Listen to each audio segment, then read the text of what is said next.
Okay, y'all, I have 6:30 straight up, so we'll go ahead and get started tonight. Well, first of all, welcome back.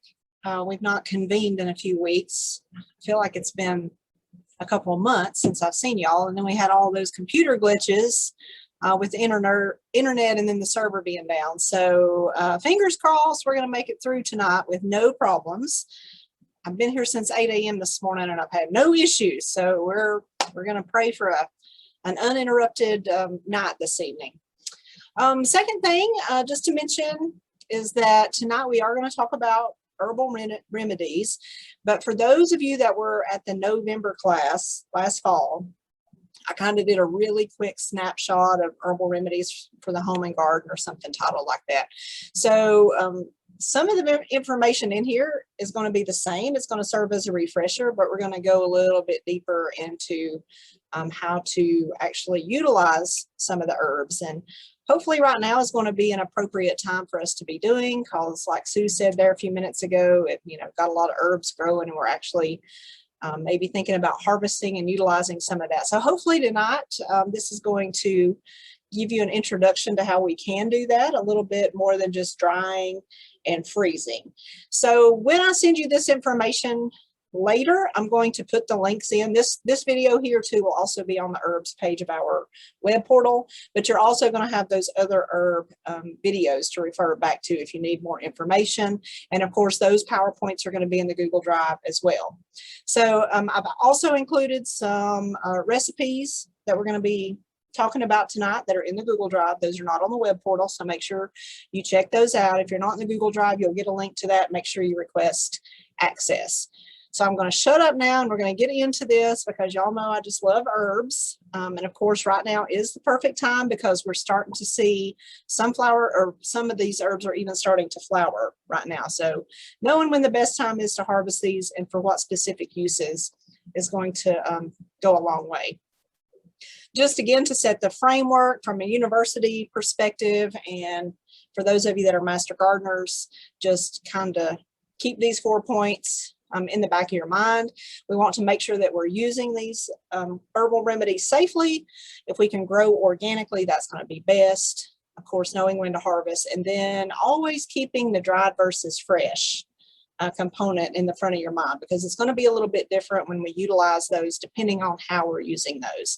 So again, just as master gardeners or from a university perspective, we don't always teach on this medicinal plant production topics for commercial growers or about modern medical uses, but y'all know that I've always provided that historical context. We know that herbs go back thousands of years, and that's how we know this knowledge, is you're going to see some of that even from tonight. So just know that we're going to be talking a lot about that, but before you start into any kind of herbal modalities, just make sure that you're using those safely. Talk to your doctor, especially if you're on medication and you want to start using some of these remedies.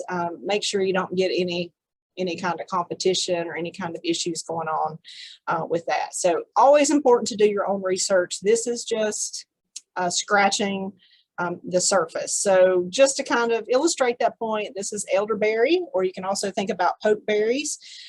If you'll remember from our phytochemistry class, we know that they have harmful glycosides in those, and they can be quite toxic or even cause a digestive upset, even if it's mild, if we eat those raw. So that's another reason just knowing when to harvest and how to prepare these is going to be critical as we move through tonight.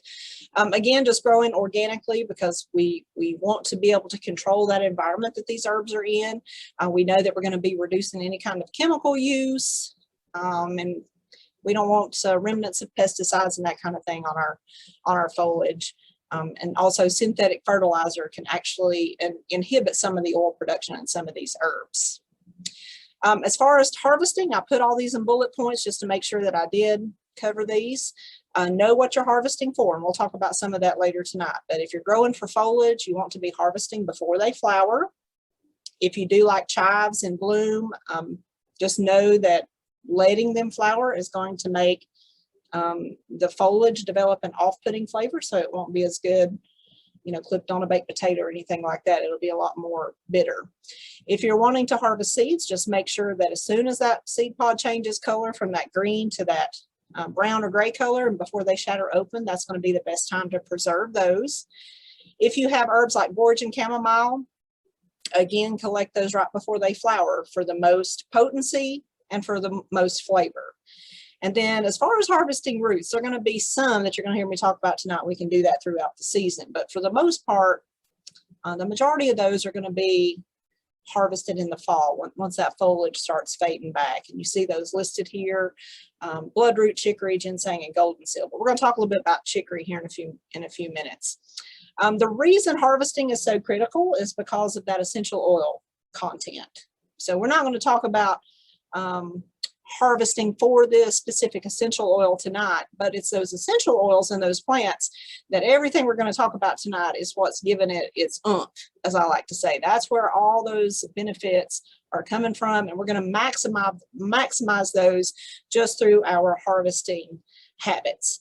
Now, as you start harvesting, as long as you're leaving about a quarter of that plant's foliage in order to continue photosynthesis and making food, you're going to be fine to do that. Also know that those essential oils are going to be highest first thing in the morning after that dew dries. So if we wait till later in the day, like right now, to harvest, then we're going to lose a lot of that essential oil content. We're going to lose a lot of aroma, a lot of flavor, and a lot of those constituents within that plant that are beneficial. Again, anytime that you harvest before flowering, then you're going to maintain leaf production. If we wait till that plant flowers, then that foliage is going to decline. Think about an okra plant. If we leave it hanging, the fruit hanging too long, you know, we get fibrous, really woody, rough pods. It's the same thing with a lot of our vegetative and herbaceous herbs. We're going to get that rough texture and we're going to get an off flavor. If you're going to harvest herbs for crafts, again, just make sure that you harvest those flowers before they fully open.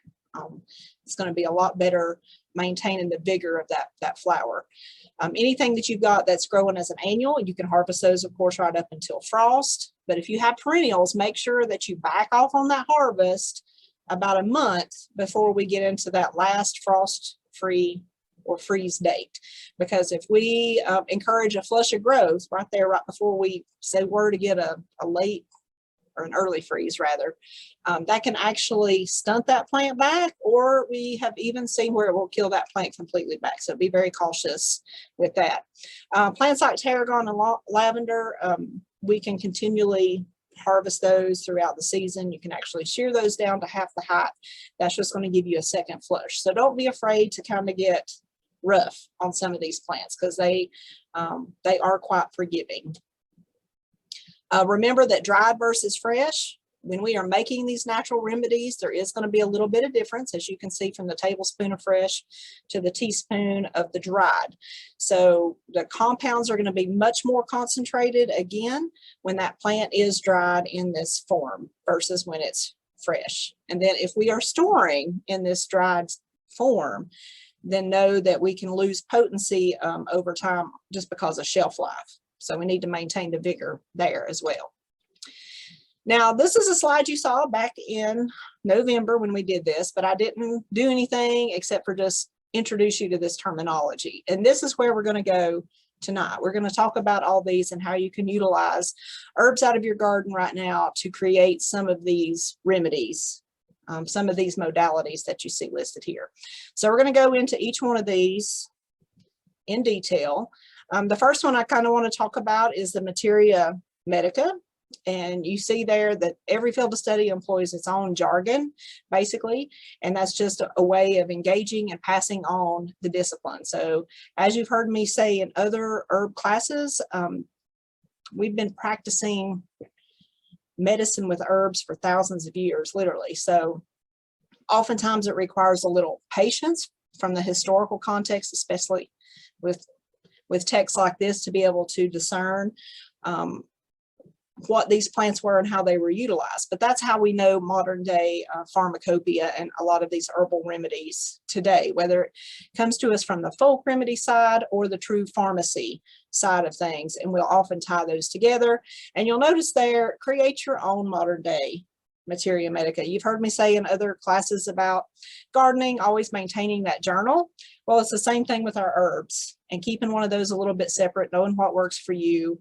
And especially as you're getting maybe used to creating some of these type tinctures and tissaines and stuff like that, it'll make it a little bit easier. But that's just a little bit on the materia medica. If you're interested in that, you can see this. I can't say that word, y'all. I'm not going to try to, but this was the father of that materia medica. And there's some links in there that'll kind of guide you through that. But we'll start out with decoctions, and I just put these in alphabetical order to make it a little bit easier. But basically with the decoction, what we're doing is think about your woody or stemmier type plants, anything that has seeds, roots, or woody stems. What we're doing is continually boiling that plant, as you see here, to extract all those essential oils to derive those medical benefits a little bit easier. So some of these plants with that woody stem, those plant constituents are just harder to extract. So that's why we use this method. Now I put a lot of verbiage up here too, just again to kind of make sure that I hit the high points, but just note that the big thing is going to be starting with cold water, and I've got this spelled out also in the notes, so make sure you check that out. But anytime you make a decoction, make sure you start with cold water, because we know that plants also have this little thing called albumin, which means that it's going to make those plant cells bind a lot quicker, and it's going to make it difficult for those plant constituents to come out in the water if we throw them in there when that water is boiling. And you'll notice here that we're talking about bringing it up to a gentle boil, lightly simmering for 20 to 40 minutes. We don't ever want to be rough boiling or continually boiling at a rolling boil any of these herbs, because that's when we're going to lose a lot of the constituents that's going to provide that benefit. If we are using fresh herbs for decoction, like right now, harvesting during the summer months, then you're going to use more. Oftentimes you're going to use 2 or 3 times more, and that's going to kind of depend on each herb and what you're using. And some folks will actually chop up the herb or even grind the roots into a powder. You don't necessarily have to do that, because you're going to extract all that out through the boiling process, that heat process anyway.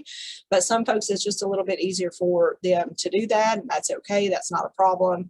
I've been asked that question a few times. But now again, decocting in this continual boil is going to bring that flavor out, those essential oils.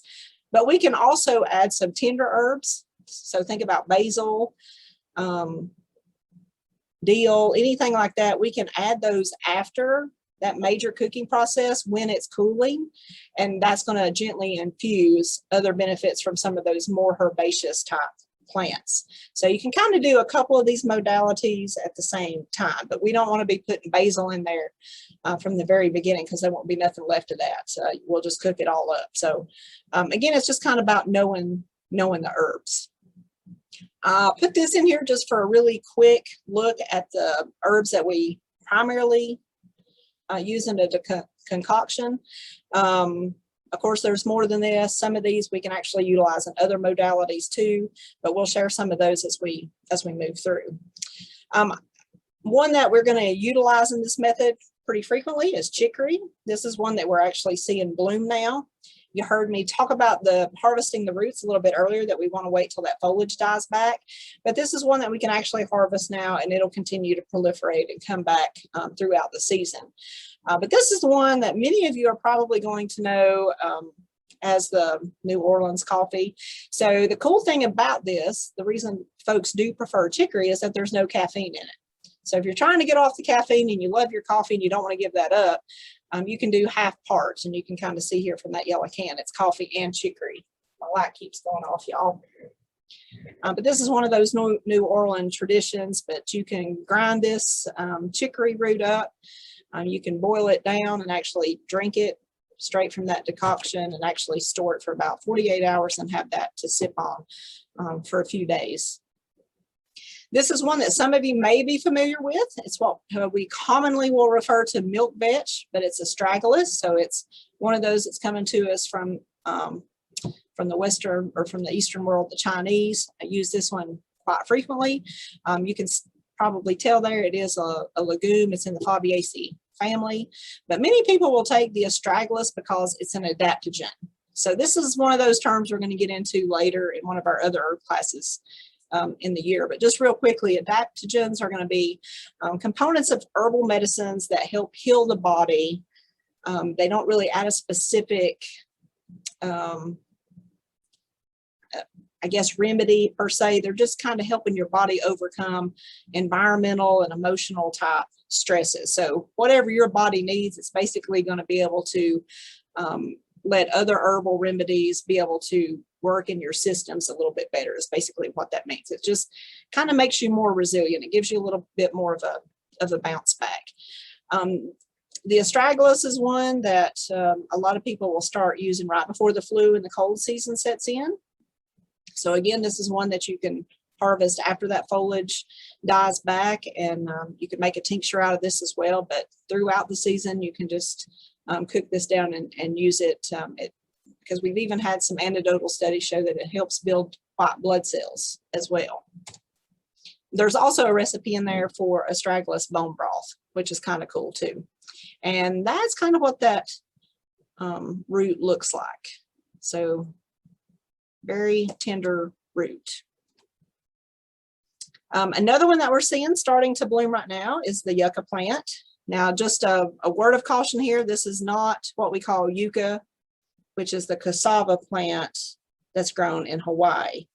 That's actually one of the euphorbia species. The true yucca is the agave plant. It's in the agave family. So there is a little bit different. If you go to researching yucca, you'll often see it spelled yucca with one C, but that's where they're going to be growing that in South America and the Caribbean islands. So there is a little bit of difference when you go to cooking these. So be aware of that. But the true yucca plant is known for helping aid in osteoarthritis and rheumatoid arthritis pain. So this is one too that you can harvest right now. You don't have to wait till that foliage dies back, because if you have a yucca, then you know that it's pretty prevalent and it'll bounce right back. But basically, when you cook this down, it's going to be a really pale yellow color, and it's a very mild tasting tea. Is what it ultimately ends up creating. But yucca is going to have a lot of trace minerals, a lot of vitamins in it, so it's a very nutritious plant. Okay, so from there we move into elixirs, and basically what these are decoctions that actually have a sweetener added to them. So a lot of people kind of prefer that because they do have that little zip of sugar, little bit of sweetness, a little bit of savvy added to it. So there's a couple of links on this slide that's going to give you some basic intro recipes to elixirs. But with it being summertime, of course, all the mints are growing pretty rampantly right now, and we all know that it's hard to contain those, but there's so many good uses for those. So we can actually create an elixir just mixing with all kinds of beverages. So even the, what do you call that, club soda, the carbonated water, Pierre, whatever that is in the green bottle, oh my goodness. But you can also utilize kombucha or kefir, because adding a little bit of sugar to that is actually going to give you a little bit more fizz. So if you like the fizzy drinks and you're trying to get away from the Coca-Colas and things, then this is a natural way to enjoy a soda. Basically, you can just create using a 1:4 ratio with the soda and the herbs, and there's a guide for how to create this elixir with some specific herbs that I'm going to talk about here in just a minute. But just know this is probably going to be one of the simplest ways that and healthy ways to derive some of those nutritional benefits as the summer gets hot. So as you can see there, that's a mojito. So that's just another use. Any of these elixirs we can turn into a simple syrup, store those for a couple of months, which is just right for summertime. And we can have some of those trendy cocktails and mocktails to enjoy throughout the season. Another plant that is really good for elixirs is, of course, lavender. So you can see what a pretty purple infusion that is. Now I have a couple of friends on here right now that they know I'm not much into the lavender elixirs, because I feel like I need to go take a bath when I smell it. You know, I'm just like, oh, yeah, I'm not into drinking the lavender, but a lot of people like that. And especially if it's mixed or muddled with some other herbs. And again, you don't have to always have the cocktail. We can make those simple syrups. Like I say, a really quick way to do that is embedded here in the PowerPoint for you. If we're creating those elixirs and we're not going to be able to use those quickly, we can actually freeze those. Now you'll notice here in these ice cubes, I've got the flower buds that's frozen, but we can actually freeze that simple syrup or that elixir. But the thing you don't want to do is use it as an ice cube, because that's going to be, I mean, it's going to be way too pungent. So you're going to want those ice cubes to thaw out completely and then utilize it from that vantage point. So be aware of that difference when we go to freezing, because y'all hear me talk about freezing herbs and that kind of thing in ice all the time. But this is one that we don't want to use as an ice cube. And again, when we're adding that sweetener, it doesn't have to be sugar. You can use xylitol, you can use stevia, honey, agave, any of those type sweeteners. So when you see sugar, sometimes it'll say sweetener in some of these recipes. Know that you can use any of those that I've included there. And just another mention of lavender. We know that it's perfume. It lends itself to the sweet pillows. We know that it does have some antidepressant effects. It also kind of acts as a nerve tonic. We know that it relieves stress and tension and even insomnia. So a lot of people will utilize this even as a tincture. And we'll talk about that a little bit later. So I'm trying to hit on some of the plants that we're seeing right now, but I do want to make mention, just because you see lavender here for elixir doesn't mean we can't use it for other things. We certainly can, even in those little sleep sachets and sleep pillows. And a lot of folks will use it to make ice cream and lemonade and all kinds of good stuff for the summer months. Now here's another one that's really easy to make. It too is an elixir, and it's the rosemary. Y'all have heard me say, sniff the rosemary. It's really good at enhancing the memory and kind of keeping you focused. It's increasing blood flow to the brain. It's also going to help with vascular tone and that kind of thing. Think about ginkgo or gotu kola. Both of those are also going to help in that way. But you see here what it's noted for is that memory elixir. And a lot of people like that flavor of the rosemary too. So we're not just cooking with it. We can use it as a simple syrup and use that in cocktails and to cook with throughout the summer months as well. And as far as, you know, in the garden, one plant usually goes a long way. Lots of multiple uses for this. It is a little woody, so it would be one that we can also use in that decoction method and just strain that and drink it right down. And don't worry, I'm going to give you some plant lists that are going to have some of these specific uses listed out next to it as well.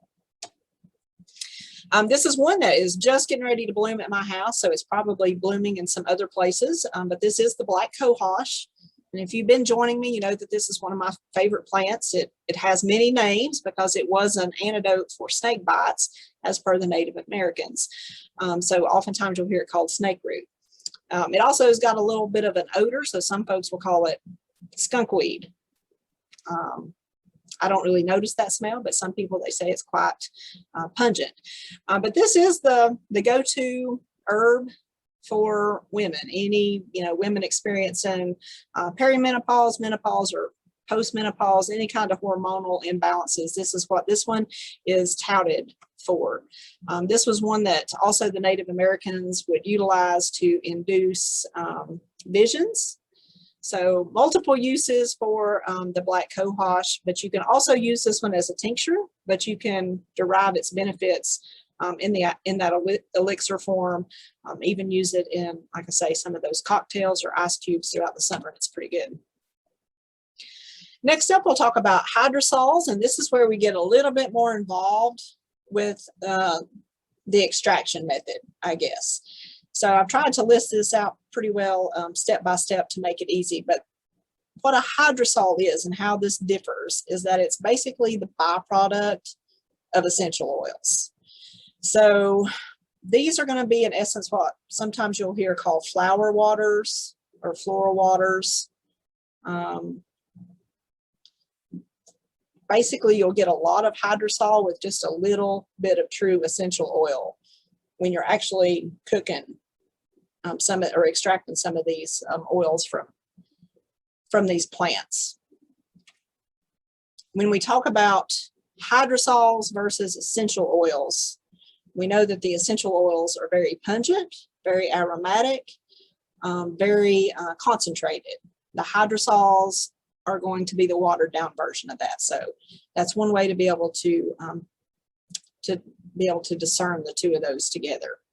But again, it's just the byproduct of the essential oil through the steam distillation process. So there is a way that we can actually distill these herbs to collect our own hydrosol, but a word to the wise, you have to be really patient. The first couple of times I did this, it was not pleasant in my kitchen at all. I just couldn't get anything to work. So if you start this, don't get frustrated with yourself. Just have a good laugh and try it again. It's practice makes perfect. But I've listed here the things that you need to be able to extract hydrosol. And you'll notice that you need 2 heat-safe bowls, and you're going to stack those on top of one another, kind of back to back inside your pot. And before you start, you see here lots of ice or even snow if you're doing it in the wintertime, if you're lucky to have a lot of snow. And the sealable plastic bags is to store that ice in it. Kind of have a couple of those bags handy, because as we start through the distillation process, you want to be able to have that at your fingertips pretty quick. But in essence, you're just going to get the pot on the stove. You're going to put one bowl downward and then stack the other bowl on top of that one. Okay, and then you're going to spread all your plant material around that bowl in the bottom of the bowl. Of course, if you're using fresh, you're going to use a little bit more, but then you're going to cover that with water adequately. You don't want anything, you don't want to be able to see any of that green. If you're using dried, make sure you don't skimp on the water, because know that dried is going to puff up. You know, it's going to pull that water back in. It's going to fluff up a lot more. You're going to cook on medium-high heat, so it's going to be the same as in a decoction method. And then what you want to do is put the lid of your pot upside down. Okay, so what that does is that the pot handle is going to be directly above that upturned bowl in your pot. So once it starts to bubble, once you start to get a little bit of a boil on there, then that's when you're going to turn the heat down a little bit, and that's when you're going to see steam starting to rise. Okay, so again, we don't want to be destroying that plant material by cranking up the boil. That's another reason I'm impatient, y'all, because I want to boil everything on high. So don't do that. Just keep it at a medium to low boil, and it'll be much better for you, I promise. But this is where the bagged ice comes in. So you've got that lid upside down on your pot.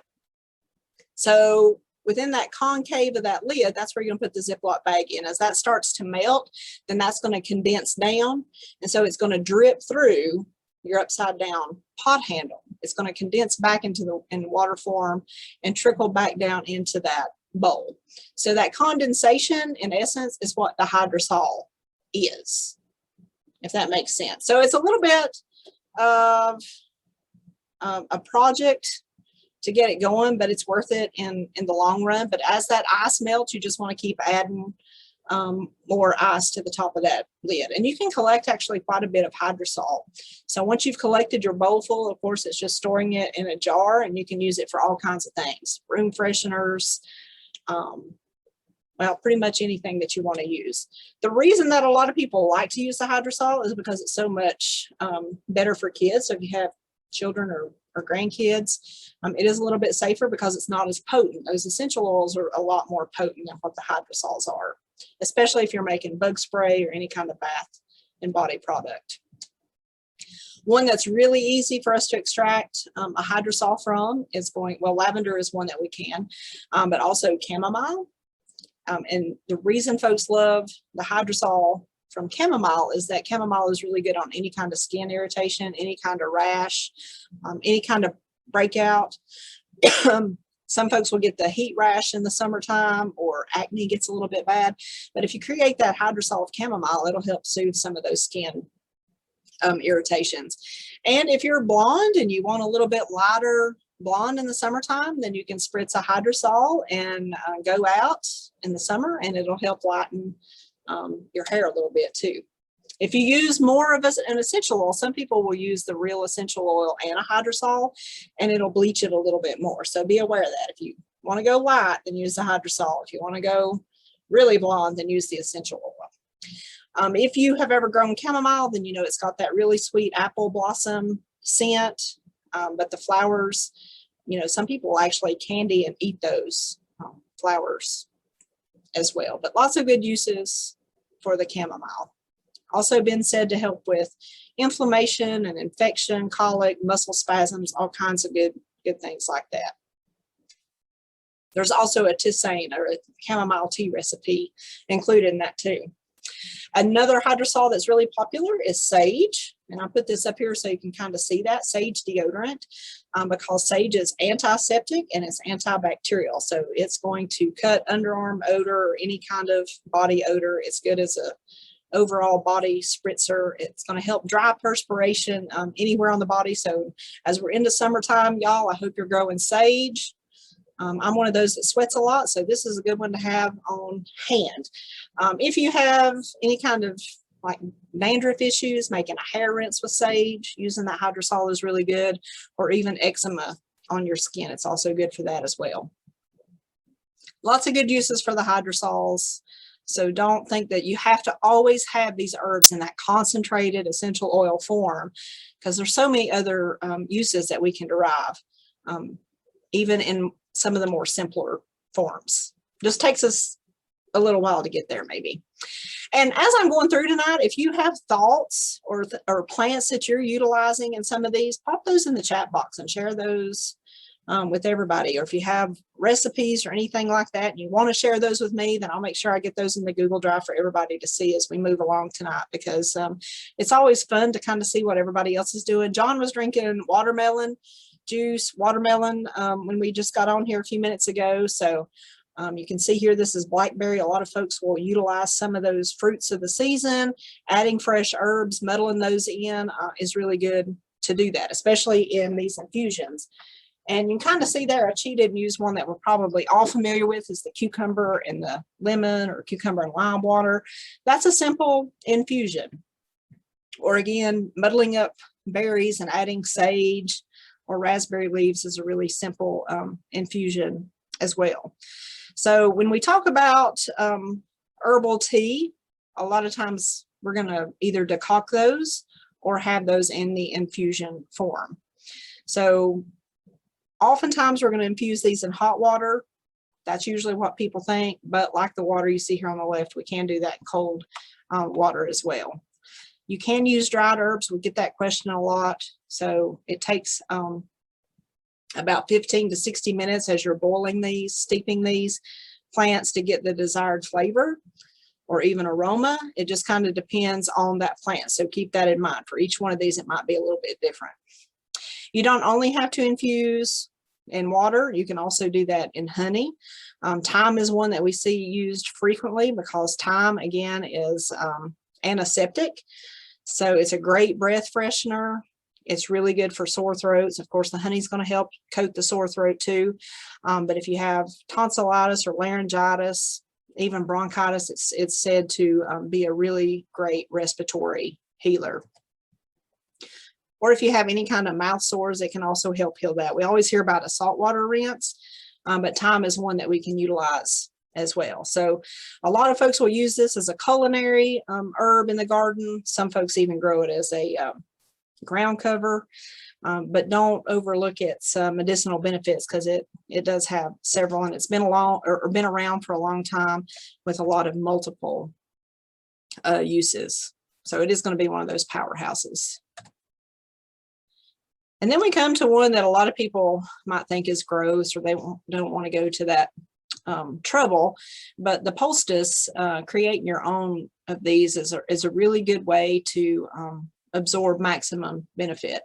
Just be aware that if you're using this externally, don't be ingesting internally as well, because both are going to get into the bloodstream. But again, always check with your doctor before you're using any of these. But as you can see here, you're actually applying that directly to the wound. So this is a great one probably to show you poison ivy. You've heard me talk about how the antidote is always growing nearby. So often if you see poison ivy, then we'll see this one right here, the wild impatiens or the jewelweed growing nearby, and that's what we can create a poultice of. What you see on this picture is actually plantain and jewelweed together, and it can help cure the itch. Lots of ways that we can apply these. you see here that they have actually used gauze to put on that wound. And then the plastic wrap there, we can wrap that and kind of keep it from making a mess, and you're not just having to sit there all the times. But we can use fresh and or dried herbs. You don't have to use just fresh, excuse me. Maybe I'll be okay there. Yeah. The key to these though is making sure that we use like a mortar and pestle, or cut those up and grind those down. That's going to release a lot of those oils much quicker. We want to obtain that pulp from within those plants to obtain the maximum benefit. Now, one way to think about a poultice is think about if you ladies put cucumbers on your eyes, and that kind of helps with puffiness. Or if you get punched in the eye, and you'll hear, my granny always used to say, put a tea bag on it, and it helps relieve the black eye. It'll take some of that swelling out. Or if you've ever just crushed up basil, if you've got a bee sting or a mosquito bite, that's a really simple way to look at what a poultice is. This is plantain. You've heard me talk about this one frequently. The Native Americans actually called this the white man's footsteps, because when they brought this plant to us from the old world, they said everywhere the white man trod, this plant would spring up. But they soon discovered its multi-uses for everything. And it is one of those that's going to be really good for creating salves and lotions. We're not going to go into a lot of detail about that tonight. We'll do that in another class. But this is one that's really good for that type of wound healer. Now, again, when we're talking about creating a poultice on this plant, we'd want to take the older leaves, because that's where the oil is going to be more highly concentrated. So you want to go for the older leaves. You'll notice from this picture here, this was a bee sting, and this is going to sound really gross, so I'll go ahead and apologize up front. But if you're ever out in the field, I used to do this, topping tobacco, cutting tobacco, get bee stung. Just chew a piece of plantain in your mouth, crush it up real good, get it to the point that you've got pulp, and then you just wrap that right on the bee sting, put it on there, and it'll draw that out, that inflammation and that swelling out.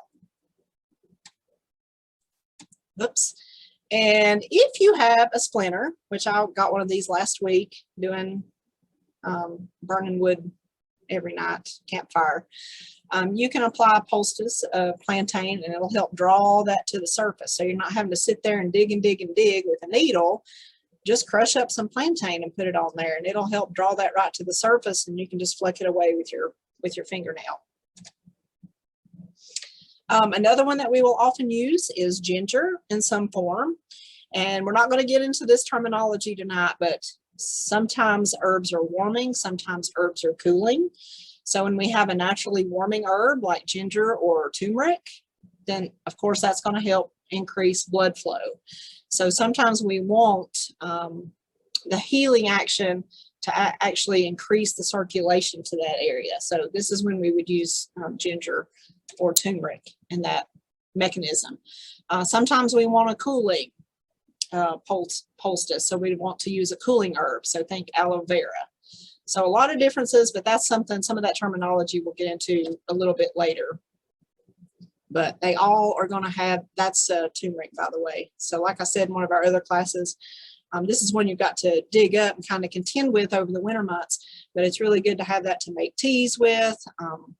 We know that it's one of those brain protecting herbs. It's got a lot of health benefits, but it's also going to, again, serve as a really good carrier for any kind of poultice that we're applying to a wound. Another one is going to be bruises. If we get those, one of the best things that we can apply to that is comfrey. This is another plant you've heard me talk about multiple times. It's a good fertilizer to add to your garden. It helps speeds up the compost pile. It's the reason it's a good feeder is because it's mining those really deep nutrients and bringing them up for other plants to use. But if we happen to get a bruise, and this is another one that we will often mix with plantain and with calendula, which we're going to talk about next, and sometimes yarrow. So when we're creating those salves and lotions as a wound healer, a lot of these will be 1, 2, or 3 kind of all mixed. But comfrey is one that we can actually just, again, create a little poultice if we knock ourselves out, get a really bad bruise. It'll help draw some of that swelling out, and it'll really reduce the amount of time that you have that bruise and reduce some of that where it hurts really bad. But again, comfrey is just a really good one to have. You can harvest that all season long. We're also going to be utilizing the roots. You'll see that here in a few minutes, but it's not going to hurt the plant at all. It grows pretty prolifically, and actually some gardeners would consider it invasive. Also, if you get a wound like this, and you can kind of see we've got an infection going on there, but another good one that we can utilize is calendula, or the pot marigold. And just a really simple poultice, we can just, you can see there with that mortar and pestle, crush those flowers down and apply that directly to that wound. Or we can mix that also with comfrey and plantain. One thing that you want to do for an infected, though, comfrey is one that will often seal infection in. So you want to make sure that it's really, really clean before you apply that, because it can sometimes cause a reaction in some people. So be aware of that. Just another picture there. Lots of uses for calendula hair rinses. We see calendula used in all kinds of off-the-shelf bath and body products today. And then yarrow, this is one that we, it's touted for its blood stopping ability. So if you create a quick poultice on a cut, it will actually help stop the blood flow. It's pretty cool. If you've never seen it work, next time you get cut, or somebody does, try this. It's really cool to see how quickly that works. Do be aware that this one does not have any antibacterial effects, so that's why it's often going to be combined with some of those other plants like calendula and the comfrey and the the plantain. But lots of good modalities for the poultice. It's really quick. You don't have to do a lot.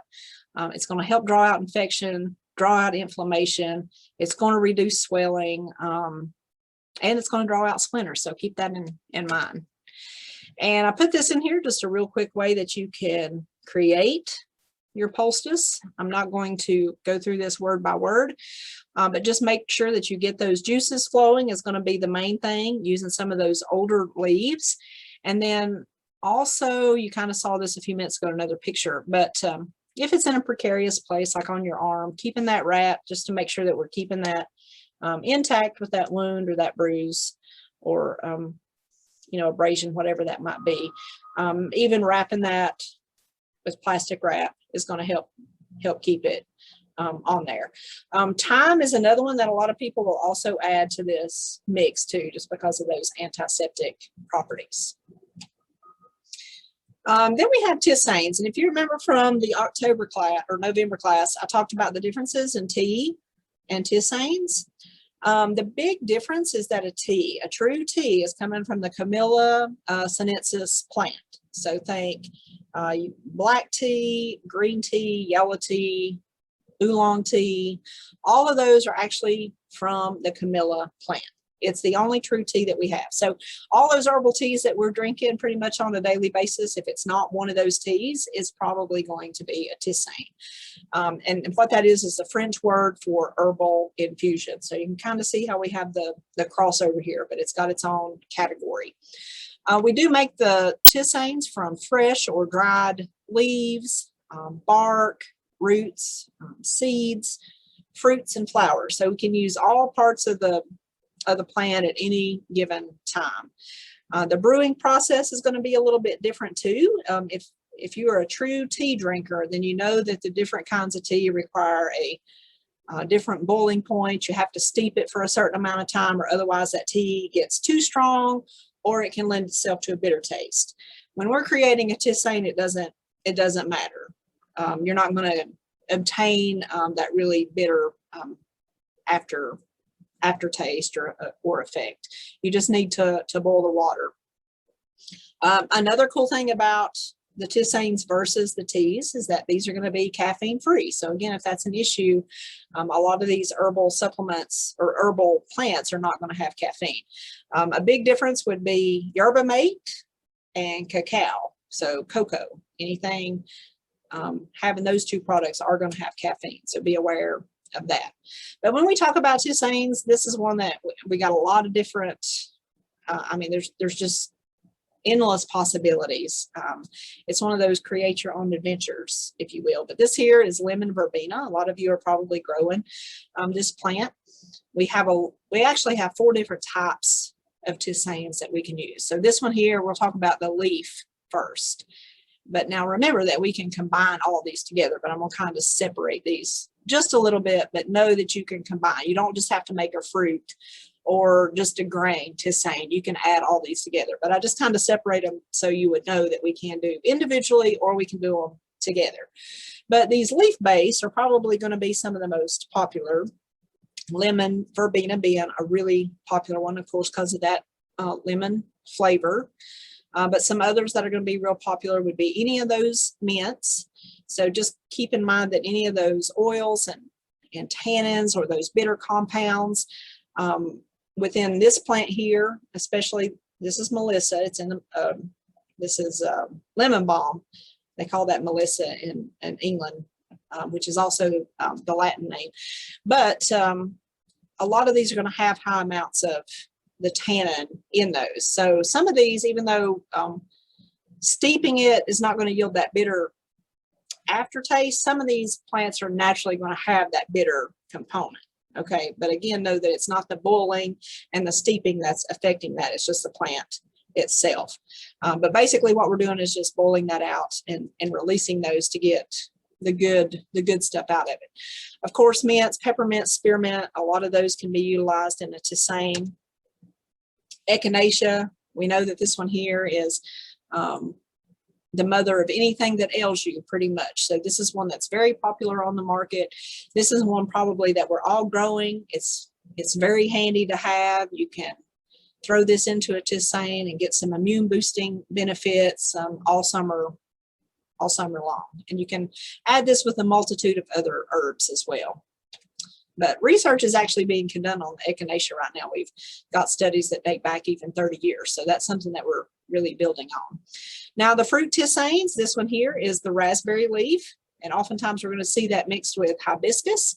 I don't know if Pam's on here or not, but she did a really cool video for us last year on growing her own hibiscus, which is really cool. So oftentimes the hibiscus is going to be kind of the carrier for some of those fruit teas, but raspberry, again, it's caffeine free and it's going to be one of the better tasting leaves. So if you've never actually tried raspberry leaves, you should really try that because it's a really nice flavor.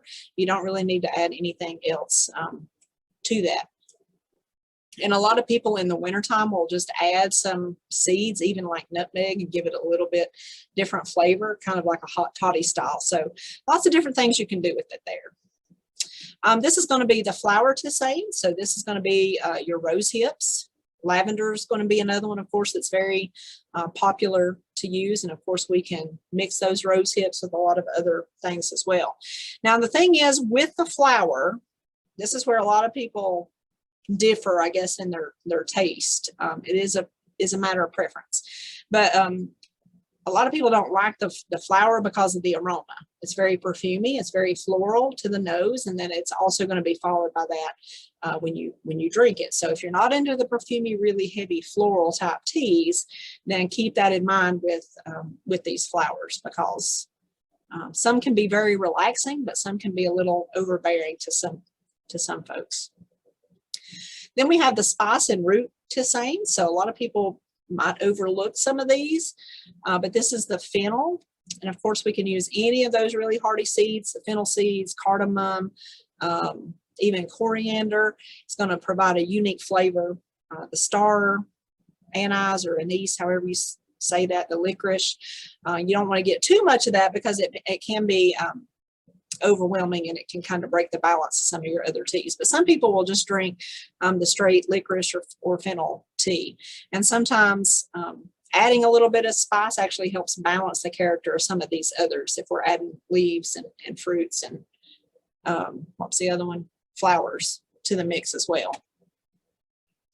One of my favorites, and this is one that's often overlooked, is going to be the grain tissaines. But these are ones that pack a pretty hefty, powerful antioxidant boost. This one here is barley. So it's going to smell a lot like fresh mown hayfield or even fresh mowed grass. And you'll swear you'll start sneezing when you smell it because, you know, a lot of people are allergic, but it's really good to mix with oats or even the red clover. But if you've ever eaten in Asian restaurants and you've drank bori cha, that is actually barley tea, and it's pretty popular in some of the Asian countries. But we have a lot of anecdotal reports again from drinking barley. It's just pretty much endless. Stomach pain relief, it's a good digestive aid, especially when you mix it with ginger in the winter months, or even mixing it with peppermint. It can be a really nice soother, because again, remember, we don't just have to drink this straight up. You can actually combine that with some other herbs that kind of mellow out that grassiness. But this is what the bori cha looks like, and you can drink it iced or hot, either one. I can't say this word very good. The Rooibos tea from South Africa. It's the red bush tea coming out of the bush belt, so it's not a true tea plant, but it's going to be one of the most popular on the market. A lot of people like it. It's got that earthy floral undertone. I don't know if we could actually grow this here or not, but if you ever do see the Rooibos, then you know that it's going to be from that South African area, but also touted to reduce blood pressure and lower cholesterol, just as an FYI. Now, as we move from tissaines into tinctures, tinctures can be pretty easy to create as well. You can kind of see there, they're pretty basic, stored in a jar. Right now we're in the shaking process, so you'll hear me talk about that here in a few minutes. But basically what we're doing when we create a tincture is combining a few ounces of powdered or cut herbs, and usually what we'll do is about 4 ounces of the herb, and we'll use about a pint of alcohol. Okay, so you don't have to use just alcohol. You can use glycerin as well, but the alcohol is a great solvent. It's going to pull out a lot of medicinal constituents. So even if you have an aversion to utilizing alcohol, it's really going to serve a really great purpose to get that into your system pretty quick. Not the alcohol itself, but the constituents from the plant. But when we talk about alcohol, vodka is probably going to be the most popular that we're going to use as a carrier. But brandy and gin, rum, all of those can also be the alcohol that you're going to utilize. Depending on the herb, we're going to let this sit kind of like this. We'll basically put that in the jar and cover it up with alcohol. You want a little bit of a headspace. This doesn't really show you that very good.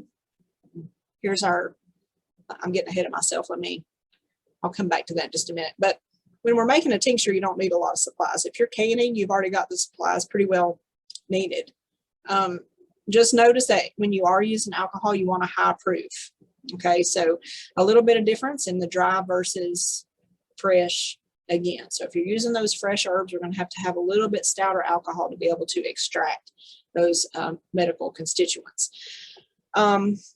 Tincture bottles, and I'll show you a picture of that in a few minutes, but the biggest thing again is going to be patience, because some of these are going to take about, well, actually you can go 2 to 8 weeks on some of these, kind of depending on the herb. Basil, it's not going to take quite as long, but we get into like sages, they're going to take quite a bit longer, or hawthorn berry, those take at least 8 weeks to be able to do. When we talk about tinctures, anything we've talked about tonight, you can create a tincture out of.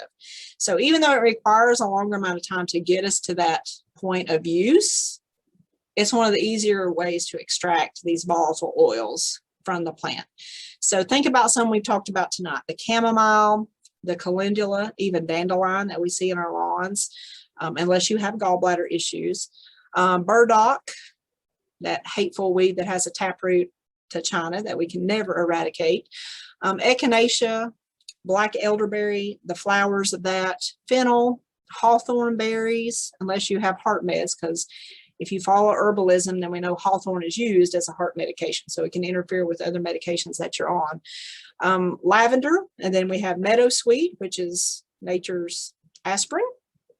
Mullein, and then passion flower, we're seeing that one bloom right now as well, and then poppies. So all of those are going to be able to be made into a tincture, and like I say, you're getting a chart with those that kind of show you what the specific uses are for each one of those. But the big thing, after we have stored those. We've shaken them a couple times every other day. We've reached our volatile point, and we're extracting those and straining them off. Store those in amber bottles. You're going to get a lot longer shelf life. And if you purchase the one with a little dropper in it, then it's easier, you know, to do the 20 drops. It's easier to measure that out than trying to do it by teaspoon or try to figure what a drop is. But they sell these on Amazon. The sun's not going to break through those amber bottles quite as bad as it would in the clear bottles. But again, when you put those herbs into that jar, you want to cover about 1 inch with the alcohol, whatever you're using. And like I say, put it in a dark spot. Don't want a lot of moisture going to it.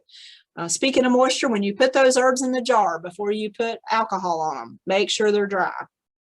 So even if you're using fresh herbs, make sure if you've rinsed them or done anything like that, make sure they're dry before you put them in the jar and cover it with alcohol, because you think alcohol would even kill some of that off, but we've actually seen mold and stuff grow even along the inside of that jar. So be careful with that. So basically what that process is called when it's breaking down in that alcohol, it's called macerating. So it's kind of like the same thing with making wine. So we're just pulling out the good stuff is what we're doing.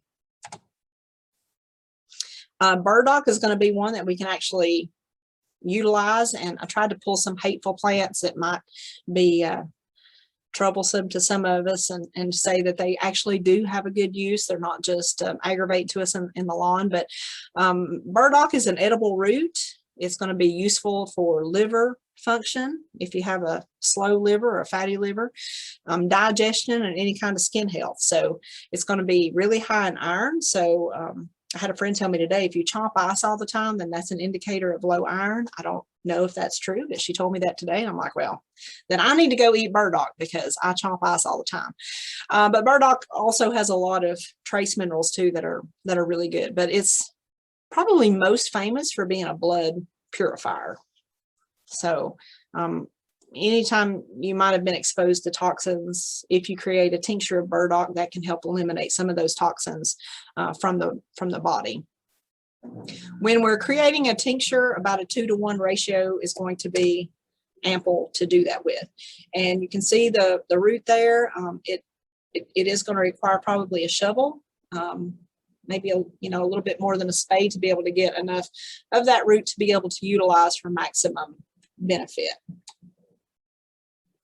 Another one that is also good for a tincture is the stinging nettles. You've heard me talk about this one before. A lot of people don't like to cook it, but it's really high in minerals, very nutritious, even more so than kale when we really break down the nutritive values.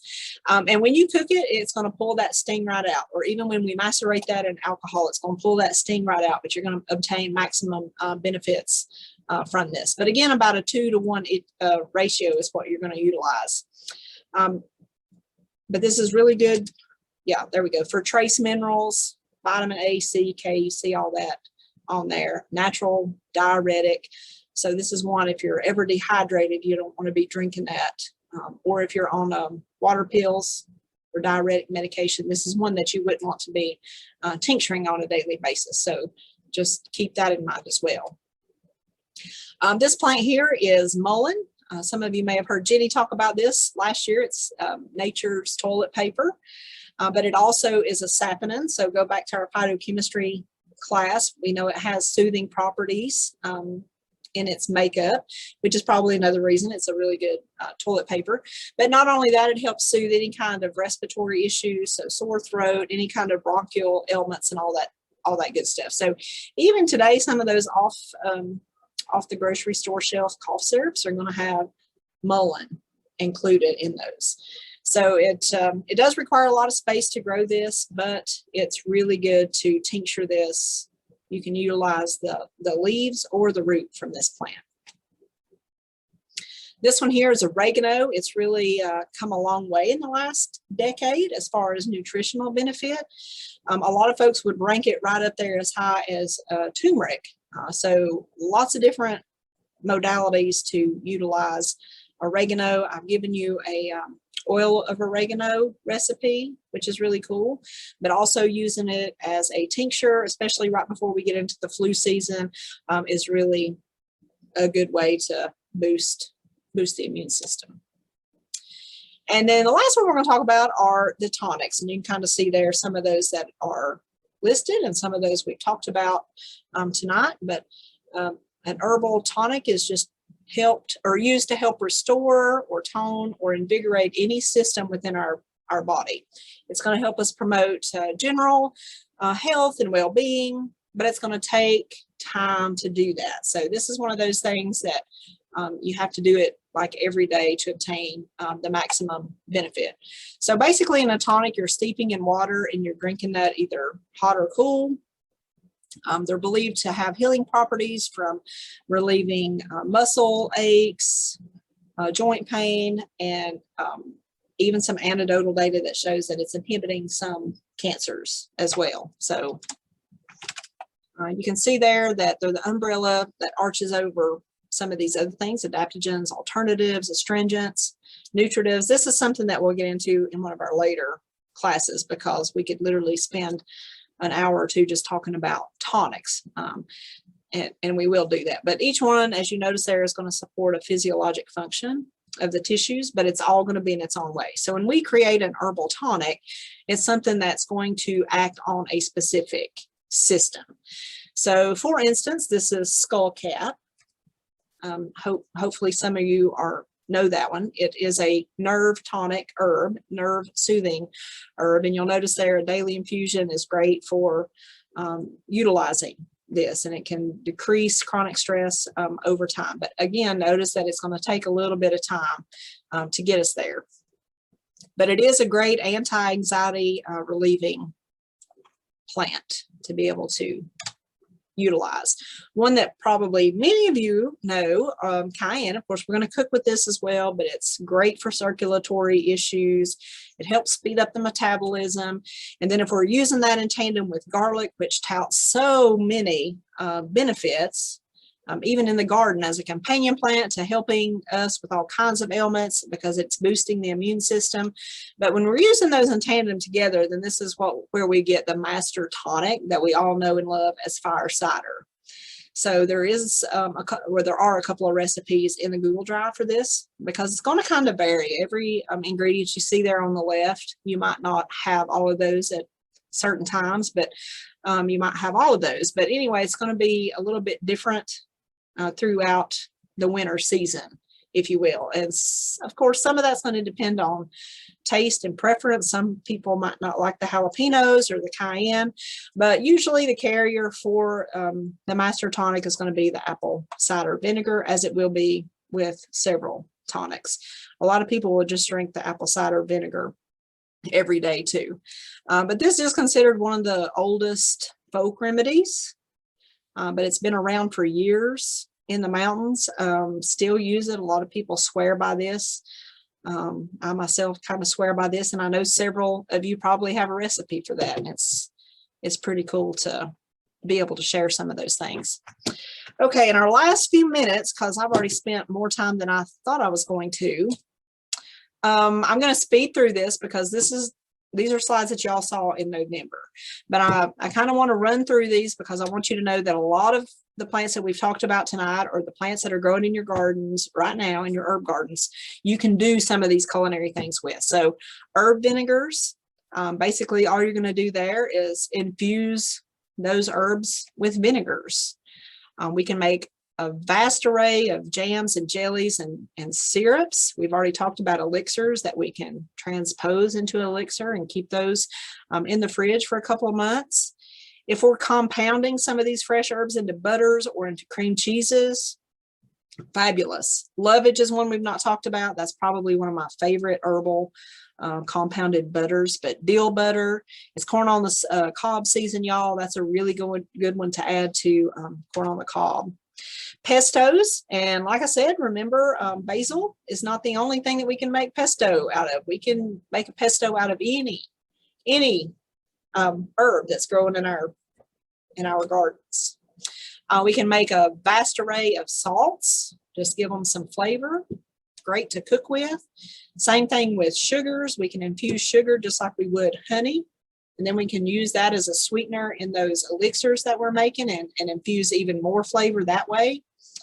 This is where the ice cubes come into play. We can actually preserve some of those herbs, tender herbs, in this way to have for later. And of course, with vodka, just infusing cocktails. If we want something really quick that we're not making a tincture out of, you know, vanilla. A lot of folks don't realize that vanilla beans doused in vodka, in essence, and that's where we get that flavoring. So we can do that with a lot of herbs. Same way with oils.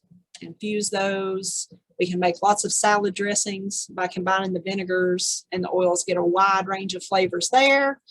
And of course, we've already talked about the herb infused honeys and making all kinds of sun teas.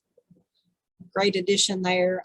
Tea really needs no introduction because so many of those.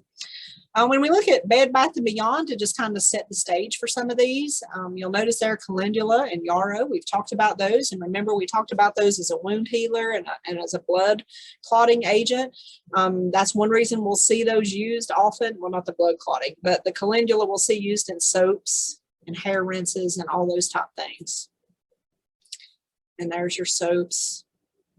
Especially as we near the end of the summer season, we can utilize those in a lot of different ways, some of those herbs to kind of give a longer preservation, a longer shelf life. But perfume, we can use some of those floral essences, a little bit stouter than the hydrosols to do that.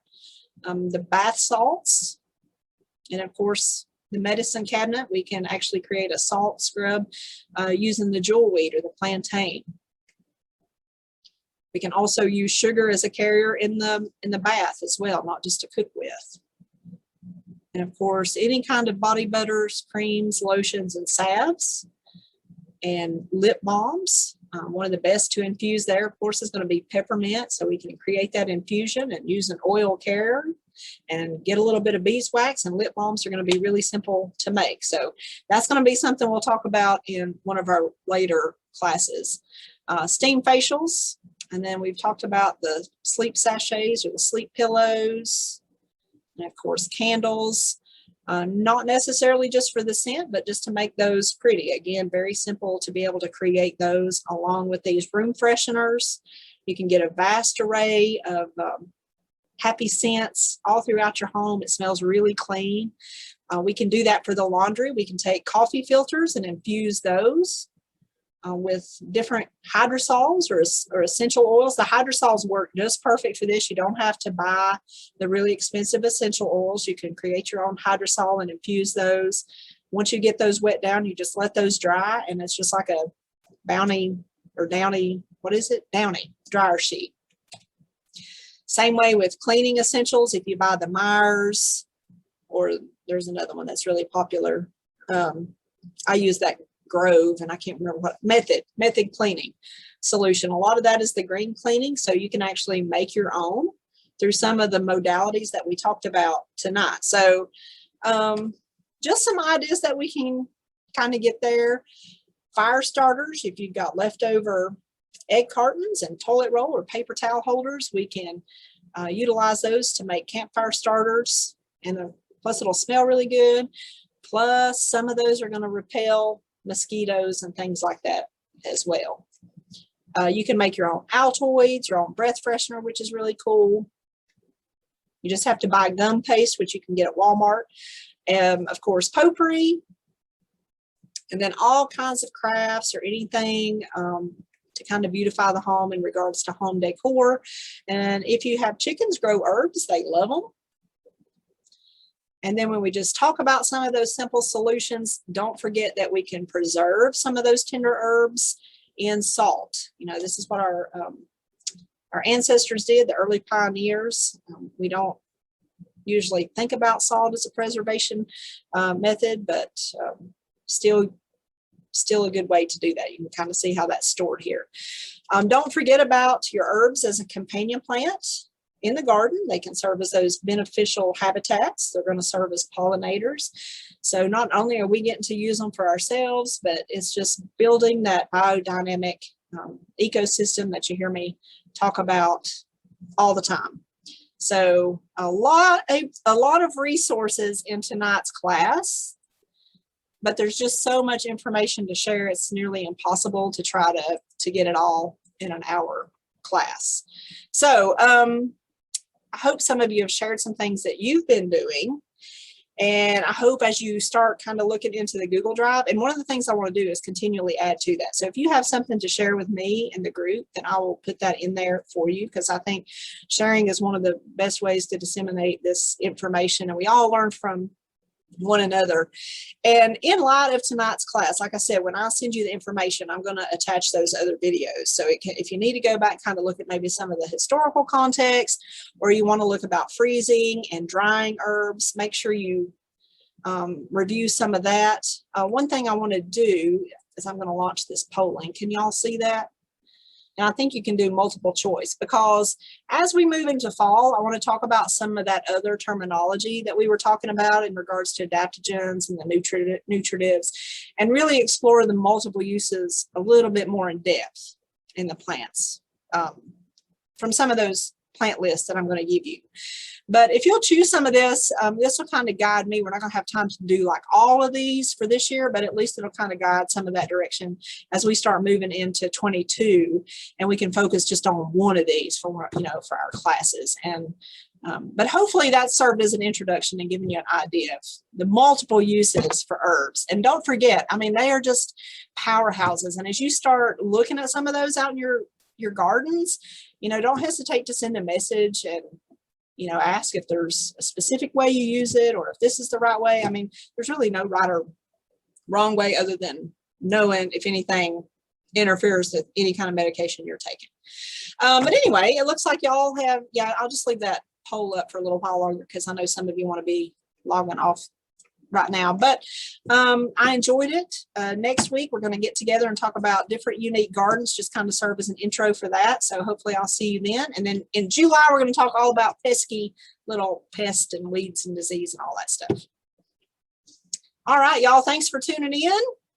And like I said, I'll leave that up so all y'all can keep voting. And I will see you next week. Thanks, Melody. Thank you. Bye, John.